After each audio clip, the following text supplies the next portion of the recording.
कि यहां आप लोगों को क्यों बुलाया गया है, इसका मकसद क्या था और इसके बाद का अगला चरण क्या होगा। बहुत से लोग थोड़े से बोर हो गए। कारण था आवाज साफ नहीं है। हम लोग भी इंतजार कर रहे थे कि दूसरे स्पीकर आ जाएं तो आप तक बात पहुंचाने में आसानी होगी हमको, लेकिन उसके बावजूद भी आप लोग इतनी देर से टिके हुए हैं बिना व्यवस्था किए। इसके लिए मैं आप सबको प्रणाम करता हूं, इसके लिए मैं आपका वंदन करता हूं। उसका कारण है यहां मौजूद एक एक व्यक्ति ऐसा है जिसने अपना जीवन का कुछ हिस्सा, अपने जीवन से कमाए हुए धन का कुछ हिस्सा इस जनता सरकार मोर्चा में इन्वेस्ट किया है, निवेश किया है। तो अपने निवेश को बर्बाद नहीं होने देना चाहता, इसलिए वो यहां पर पहली मिनट से डटा हुआ है। और आप में से आपको जानकर खुशी होगी एक बात की कि एक भी व्यक्ति ऐसा नहीं है, एक भी व्यक्ति जो लाया गया हो, जिसको रिश्तों की दुहाई दी गई हो, जिसको कोई लालच दिया गया हो, इसके बावजूद कि पीछे चुनाव का माहौल है, इसके बावजूद कि फसलों की कटाई का माहौल है, इसके बावजूद कि आज के टाइम पे राजनीतिक माहौल इस तरह का है कि सरकार के खिलाफ खड़े आदमी को बख्शते नहीं है, तब आप लोग खड़े हैं। तो मैं आप लोगों को सैल्यूट करता हूं इसके लिए।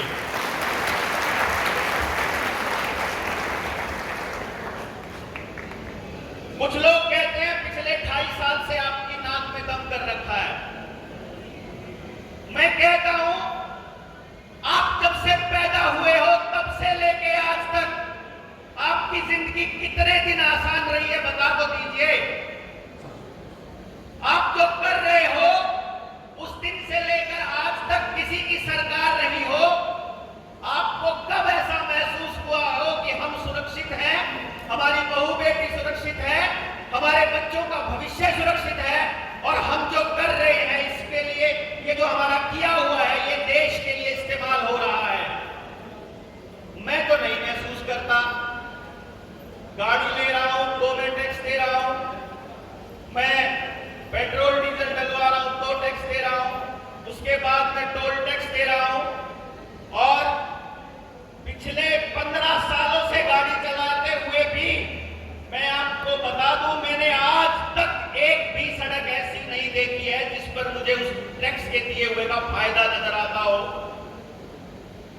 मैं अपने बच्चे की पढ़ाई के ऊपर दिन रात पैसा बर्बाद कर रहा हूं। मैं उसके लिए दिलो जान से लगा हुआ हूं मेहनत करने पर।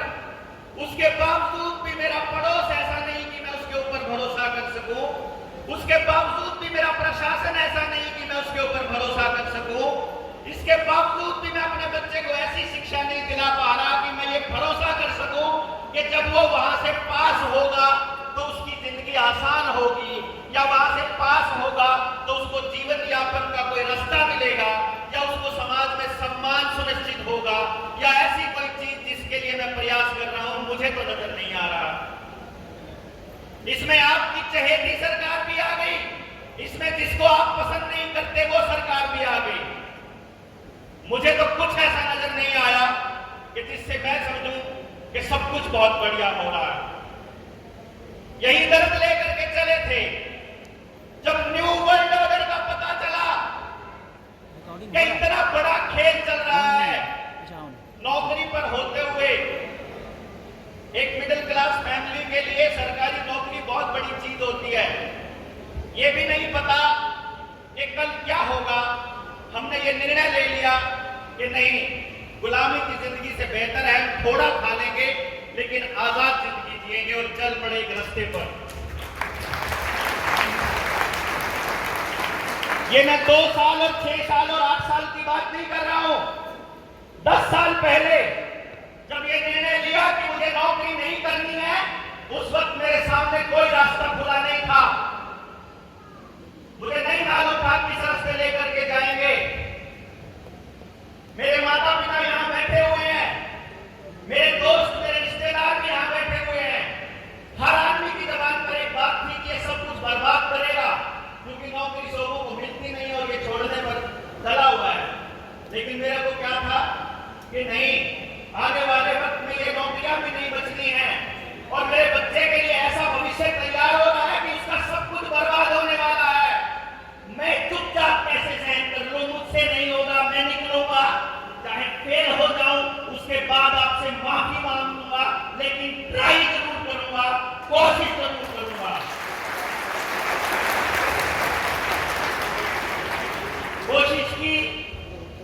हमने कहा हमारी परवरिश में गड़बड़ है, हमने कहा हम बच्चों को पालने में गड़बड़ कर रहे हैं।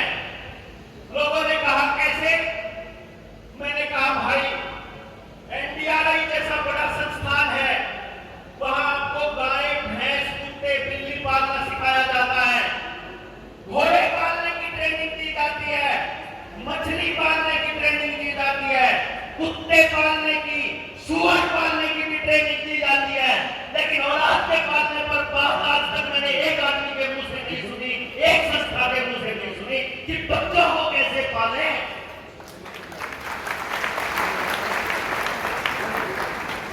और सारी जड़ वहीं से शुरू हो रखी है, वही करप्शन चला हुआ है। अगर दो सगे भाई हैं और उन दोनों के बच्चे अगर एक ही क्लास में पढ़ते हैं, वो दोनों की माएं रोज रात को बैठ करके चर्चा करती हैं कि तेरे भाई के तेरे से ज्यादा नंबर कैसे आ गए। वो जो कोएग्जिस्टेंस, जिसको सहअस्तित्व की भावना कहते हैं, हमने अपने परवरिश में खत्म कर दी। और इसलिए समाज के अंदर इतनी प्रतियोगिता हो गई कि हम एक दूसरे का गला काटने के लिए तैयार हो गए। और उस गला काटने की तैयारी की परीक्षा में, इस प्रोसेस में आपको आवाज साफ आ रही है? आ रही है? अभी बताइए, अब ठीक आ रही है? अब थोड़ी सी ठीक है? चलिए, इस कंपटीशन की दौड़ में हमने ऐसा माहौल बना लिया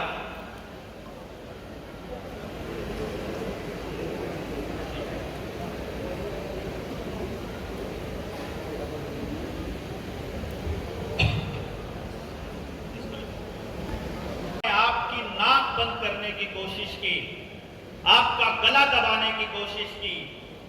जब आपके घरों में कैद किया, जब आपको जबरदस्ती की गई कि तुम अगर वो 2 सर्टिफिकेट नहीं दिखाओगे तो तुमको मॉल में नहीं जाने देंगे, तुमको मंडी में नहीं जाने देंगे, तुमको स्कूल में नहीं जाने देंगे, तुम्हारी तनख्वाह नहीं निकलेगी, पेंशन नहीं मिलेगी, राशन नहीं मिलेगा, तुमको बसों में नहीं चढ़ने दिया जाएगा, ट्रेन में नहीं चढ़ने दिया जाएगा, फॉर्म नहीं भरने दिए जाएंगे, नौकरी नहीं मिलेगी। जब ये सरकारों ने जबरदस्ती की तो क्या हुआ? क्योंकि आपके पड़ोस में रहने वाला परिवार आपका कॉम्पिटिटर था, आपका प्रतियोगी था, उसको आपसे आगे निकलना था, उससे बेहतर दिखना था, इसलिए आपके साथ वो खड़ा नहीं हुआ और आप उसके साथ खड़े नहीं हुए। और उस अकेली दुनिया के अंदर हम लोग घरों में कैद होकर के रह गए कि सरकारें जो कर रही है हमें सहन करना पड़ेगा। ये कारण था हमारी परवरिश का, हमारी शिक्षा का। अगर हमने शिक्षा के अंदर अगर आदमी बनने की तैयारी की होती, हमने उस बच्चे को समाज के लिए तैयार किया होता, तो वो दिन नहीं आता, ऐसा हालत नहीं होती। कुछ चुनिंदा लोग थे, ये लोग थे, जनता सरकार मोर्चा के लोग थे, किसान आंदोलन में बैठे हुए लोग थे, जो खड़े होकर के कह रहे थे कि हम खड़े हैं, आओ तो कौन सी बीमारी हमारे पास आती है, हम साबित करते हैं कि तुम फ्रॉड कर रहे हो, तुम जबरदस्ती कर रहे हो और हम जबरदस्ती सहन करने नहीं देंगे। और जब ये आवाज उठी तो सरकारों को पता लगा कि अब लोग बोलने लग गए हैं। लेकिन उसके बाद लोगों ने सोचा कि हम तो थोड़े से लोग हैं, हम तो कुछ लोग हैं। तब निर्णय लिया हम लोगों ने कि असल में लोग बहुत हैं, अंदर पीड़ा बहुत है। समाज के जिस तबके को जाकर हाथ लगाओगे, अंदर आग ही आग भरी है, दर्द ही दर्द भरा है, दुख ही दुख है, वेदना ही वेदना है। एक बार जाकर बात तो करो, एक बार जाकर टोको तो सही। हालांकि जोर बहुत लगा, लेकिन मैं इस बात से बहुत खुश हूं कि आज इस मुकाम पर जनता सरकार मोर्चा पहुंचा है कि अलग अलग संगठनों के अलग अलग दिशाओं में सोचने वाले लोग अब एक ही दिशा में सोचने लगे कि मिलकर राष्ट्र निर्माण करेंगे, मिलकर अपने देश को बचाएंगे। हमने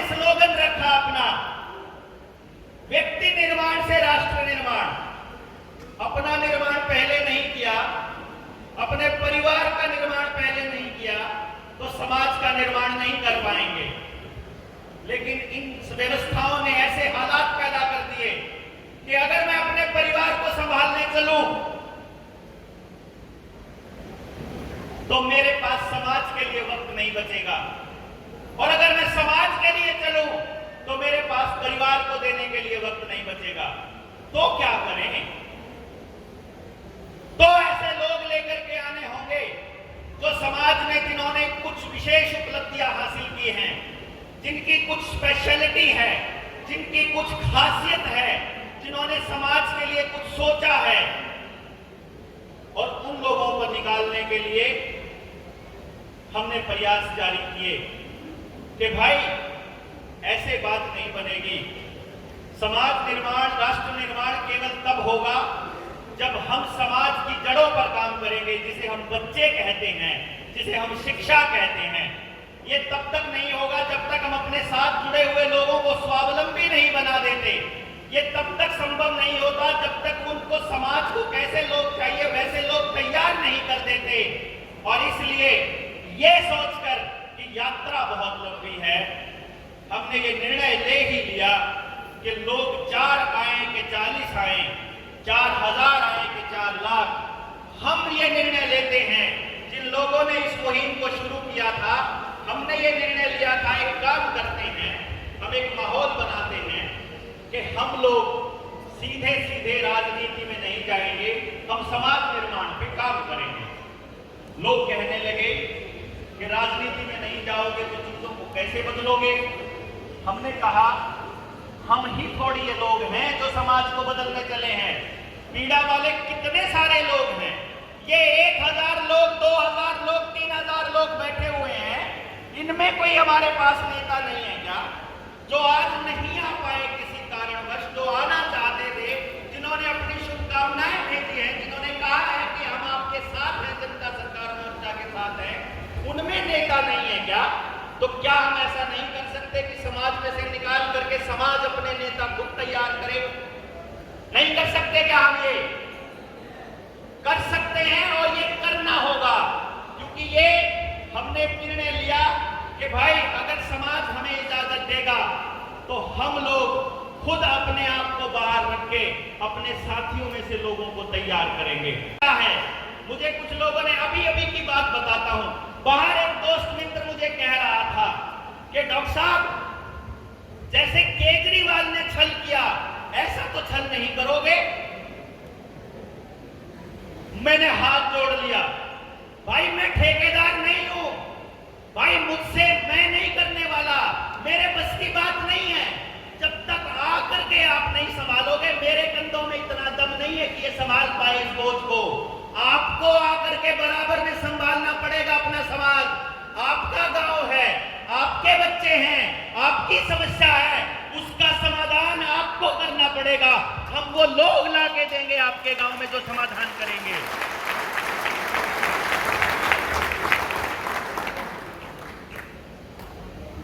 एक से एक योद्धा लोग हैं समाज के अंदर।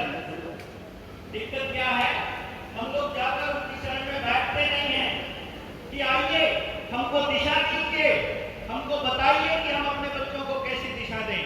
हम तो क्या करते हैं कि स्कूल में फीस जमा करा दी तो सारा ठेका स्कूल के मालिक ने खा लिया। वो नहीं करने वाला है। आप रोज बीमार ज्यादा हो रहे हो, आपके बच्चे ज्यादा बिगड़ रहे हैं, आपकी न्याय व्यवस्था रोज खराब हो रही है, आपका पानी रोज खराब हो रहा है, आपकी हवा रोज खराब हो रही है, सरकारें रोज निरंकुश हो रही है, पुलिस व्यवस्था रोज बिगड़ रही है, कानून व्यवस्था रोज की रोज खराब हो रही है। अगर समाज के लोग आगे नहीं आए तो ज्यादा दिन नहीं लगेंगे समाज को बर्बाद होने में। इसलिए आपको आगे आना पड़ेगा।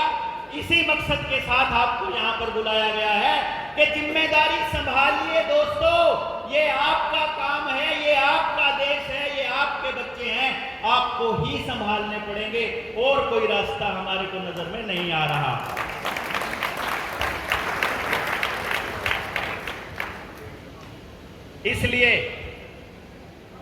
इसलिए हमने ये निर्णय लिया कि हम तैयार करेंगे।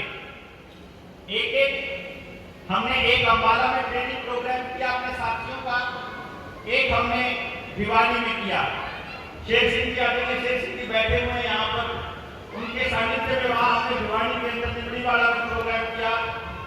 उसके बाद अब 2 ट्रेनिंग कार्यक्रम और करने का विचार है, तो हर जिले में हम लोग जाकर के करके आएंगे, आपके गांव में जाकर के।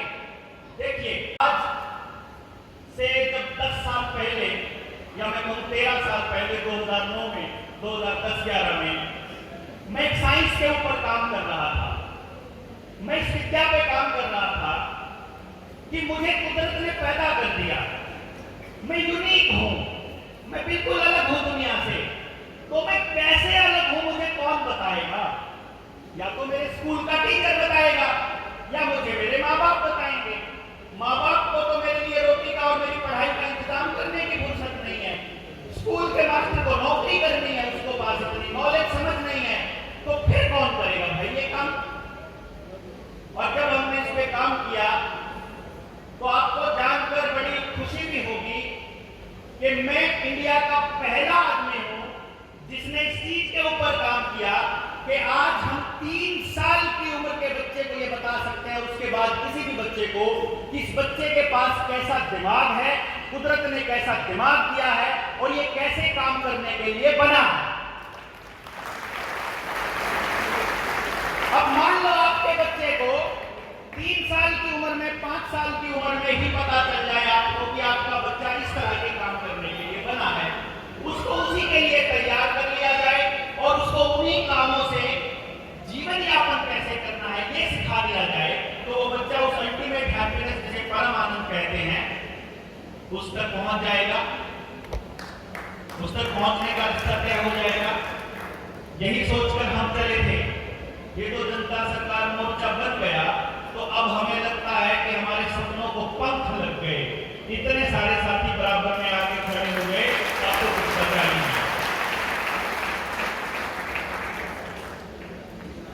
मैं देवेंद्र बल्हारा, मेरा जनता सरकार मोर्चा से जुड़ने का एकमात्र मकसद है कि मैं अपने समाज के लोगों का साथ लेकर के एक ऐसे विद्यालय की स्थापना करना चाहता हूं, ऐसे विद्या केंद्र की स्थापना करना चाहता हूं जिसके अंदर जाने वाले बच्चे के बाद जब वो बच्चा वहां माँ बाप दे दे तो उस बच्चे को समाज के लिए कैसे तैयार करना है ये स्कूल तय करेगा, ये विद्यालय तय करेगा, और बाहर निकलने के बाद समाज में उसको कहां स्थापित करना है ये काम भी विद्यालय ही करेगा।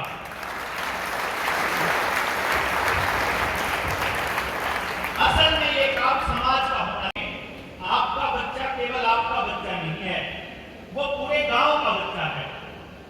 हम पुराने जो हमारे बुजुर्ग हैं वो कहा करते हैं कि भाई तो किसका बालक है, जैसे मेरे पिताजी का नाम श्री नफे सिंह है, तो मैं जब छोटा था तो मुझे कोई आपस में बात करते थे और ये कहते थे ना कि यू बालक किसका है, तो मैंने क्या करते यू नफे के नाम का है।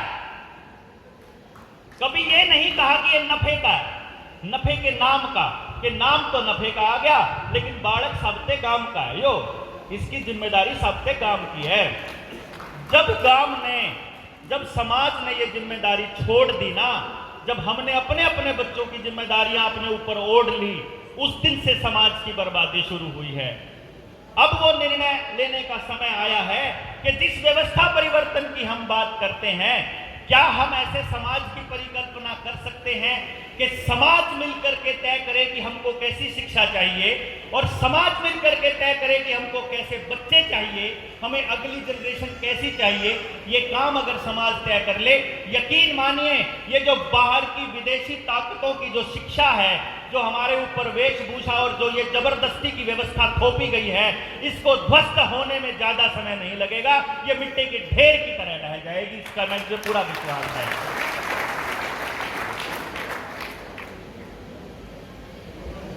बच्चों को तो बचा लेंगे, चलिए हमने निर्णय ले लिया कि हम एक ऐसे विद्यालय की स्थापना करेंगे जिसके अंदर हर गांव से हम बच्चे लेकर के शुरू भी कर देंगे और गांव के अंदर भी शुरू कर देंगे। लेकिन जो आज तक हम लोगों के ऊपर जबरदस्ती की व्यवस्था ने जो बोझ डाला हुआ है उसका क्या? एक तबका एक तबका भी ऐसा नहीं है समाज के अंदर जो आज कर्जदार ना हो।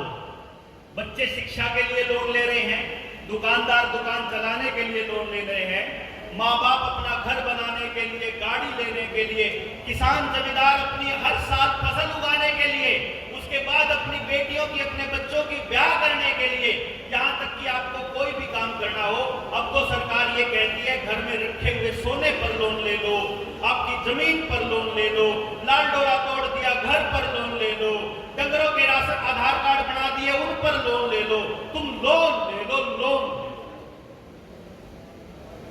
और आज एक एक आदमी इस टाइम कर्जे में डूबा हुआ है। गांव के अंदर चले जाओगे, किसानों की अगर मैं बात करूं, 90% में सेफ साइड के लिए बोल रहा हूं, 99% भी सेफ साइड के लिए बोल रहा हूं। एक भी किसान ऐसा नहीं है जिसकी जमीन आज किसान क्रेडिट कार्ड के नाम पर बैंकों में नीलाम ना पड़ी हो। अब बैंक ने उसको कब्जे में किया हुआ है। और हमारे बीच में हमारे विशेष आमंत्रण पर, स्पेशल आमंत्रण पर इस रुपये की, इस कर्जे की, इस लोन की, इस अर्थव्यवस्था की पूरी कुंडी को सुलझाने वाले आदरणीय घनश्याम वर्मा जी हमारे बीच में बैठे हुए हैं। यहाँ पर इनकी रिसर्च के हिसाब से मैं आपको बताऊं, अगर थोड़ी सी बात आपको कहूं, ये मेरे बाद में आपको सारी बातें बताने वाले हैं। इनको सुने बिना अगर आप लोग चले गए तो हमारा आप लोगों को यहाँ बुलाने का मकसद फेल हो जाएगा, यकीन मानिए। यदि आपने इनको सुन लिया और उसके बाद उसको समझ लिया तो हम आपके गांव में जाकर आपके बच्चों को ट्रेन करेंगे। और यकीन मानिए, जनता सरकार मोर्चा हरियाणा से शुरुआत करेगा और उसके बाद पूरे भारत के हर व्यक्ति को कर्ज मुक्त करने का लक्ष्य मिलेगा। बोलिए भारत माता की, भारत माता के इनकलाब। अगर इनकी बात सुन ली ना तो आपको क्या लगेगा कि इनका तो और कर्जा ले हुआ,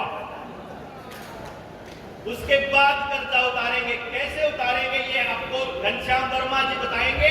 तो गलती मत करिएगा, आवाज कम आ रही हो कम सुन लीजिएगा। अगर डिस्टरबेंस आ रही है, मुझे पूरा यकीन है आप बर्दाश्त कर लेंगे। हमारी इस गलती को क्षमा करिएगा। व्यवस्थाओं में आकर के ये स्पीकर वाले ने ऐसा कचरा कर दिया कि आप तक आवाज इतनी साफ नहीं पहुंच रही, वरना ये कार्यक्रम बहुत ही आपके दिलो दिमाग तक पहुंचना था। फिर भी आपके सब्र का मैं बहुत कदर करता हूं, बहुत सम्मान करता हूं कि आप इस पूरी व्यवस्था को खुद से संभाले हुए हैं। इसके लिए मैं जितना आपका सम्मान करूं उतना कम है। पूरी बात कर लूं,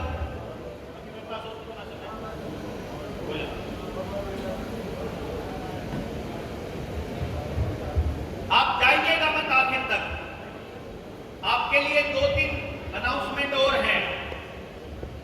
हमारे बीच में एक ऐसी शख्सियत बैठी है जिन्होंने एक ऐसा भांडाफोड़ किया पूरी कहानी का, कैसे लॉबिंग होती है, कैसे नेता तैयार किए जाते हैं कि जब इस दिल्ली वाले पुराने राक्षस से जब लोग दुखी हो जाएंगे तो नया राक्षस कैसे तैयार करना है।